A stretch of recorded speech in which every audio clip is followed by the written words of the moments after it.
individual speaking emphatically in their car is a genre, correct, of videos? Good.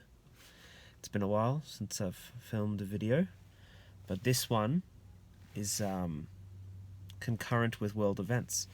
A lot of people have been talking about what's essential in life right now, and there aren't many arguments, and maybe that's the problem, because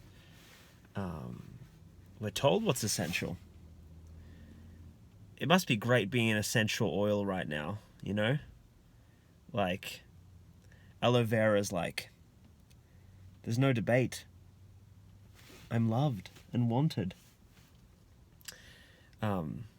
Yeah, there's been even talk of what's essential at a Walmart. There's lockdowns like in Manitoba, some other United States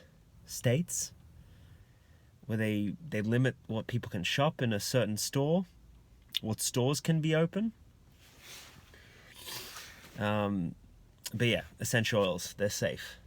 One of the big things that is missing, I believe, from the conversation is the idea, not even the idea, I think the decree that churches and religious services are essential. You've probably heard of Maslow's pyramid of need. Whether it's correct or not doesn't matter. I think it highlights that there's a hierarchy of need we have in our lives. And right now, governments, maybe they're well-intended. Some are, for sure. But there's laws in lockdowns providing a summary of what is essential to you and me. And if I was an alien species looking down, seeing what comes to the surface during tough times like a lockdown, it seems to me that what we are told is that we are just cogs in the machine. We are consumers or workhorses or both or neither, just vegetables.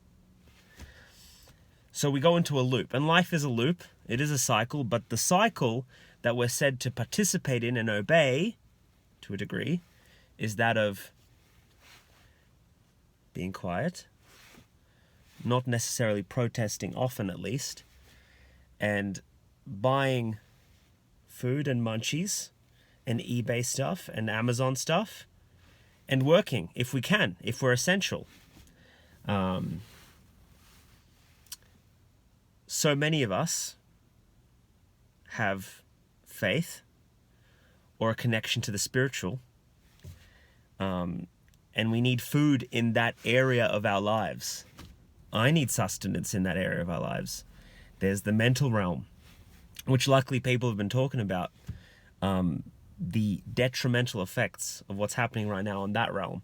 There's the body realm, like, okay, food's essential, but what about exercise? What about supplements? Imagine that. Imagine if a government started saying, like, you know, not just mask wearing, which can be fun at a Halloween party. But imagine if they said to exercise as well and to take vitamin D, because it causes the chances for you to having an upper respiratory infection to be lesser. The chances of that. Black Friday will look way different. You know, we'd have a run on vitamins, not other electronics, and clothes, and sports clothes, and gym wear, even though no one's working out. There's the spiritual realm. Sorry, so sidetracked. Spiritual realm, it needs sustenance. And the biggest way, the most obvious way that it is sustained is through church attendance, through Mass for a Catholic, through sacraments, through physical signs of our faith, which cannot fully be replaced by streaming services. To a degree they can be. And I understand in March, April, earlier this year, that was an appropriate reaction to a confusing and unknown dilemma. But right now we have an idea of the magnitude of the problem, and so we should react in a way that is commensurate, I don't know if it's the right word, that is an appropriate reaction to what we're going through. Something that needs to be approached seriously, but fairly, encapsulating the whole human person. And there's a side of that that is church. Heck, I bet you there's people, maybe, that didn't really go to church beforehand, that would love to go to church right now. Like, that's what's on their mind, with death and life and priorities. So yeah, I think churches should be treated fairly. Don't do what Melbourne did for months, where 15 people can go to a cathedral that's bigger than a Walmart, and then Walmart can have 50% people capacity, because humans need to eat, which is true. Treat them fairly. Let them have a percentage capacity, so they're treated on par with these other essential things.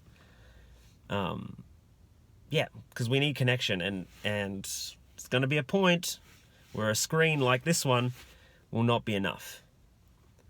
Treat churches fairly. Let them have a percentage intake during their services, just like other places. And trust me, like, churchgoers, like, can be very loving, but we tend to, it's awkward if you get too lovey-dovey at church. So there's distancing without a pandemic at a church. You're fine. You'll be fine. Thank you for watching. Consider it. I just really think churches should take on the public acknowledgement of being essential, because I think they are. I hope you think so too, or I hope this gives you thoughts. Good. I'm going to buy some food now. Probably Tim Hortons. Yeah, if there were meteors hitting the planet, I think Tim Hortons would still be considered essential.